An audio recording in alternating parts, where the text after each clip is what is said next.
भाई हमार हाँ। भोजपुरी का करता धरता कौन? पवन सिंह। भोजपुरी का सलमान खान कौन? पवन सिंह। भोजपुरी में नया नया लकीर कौन खींचता है? पवन सिंह। बॉलीवुड का रिकॉर्ड कौन तोड़ता है? पवन सिंह। टीआरपी किंग कौन है? Pawan Singh. Look wise personality wise कौन है? पवन सिंह।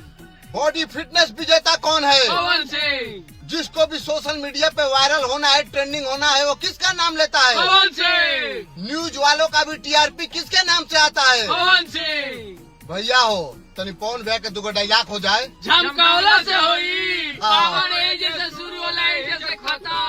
पावर दोसर के कहाँ से ली? जियो। या। इसके बाद बाटे लिखल इतिहास में ई सब सिलसिला, प्रखंड हो या जिला बबुआ ने से हिला। ठीक है, या। तो भैया हो हम सब चाहे वाला पवन भैया के तारीफ करत तनी जा। ई ठीक पूरा के पूरा आज के डेट में भारत तारीफ करता। तो भैया हो भोजपुरी आपसे ही पवन भैया रहेगा, आपसे ही खत्म होगा, आपसे ही शुरू होगा। लव यू पवन भैया। जय हो भोजपुरिया समाज। जय हिंद, जय भारत।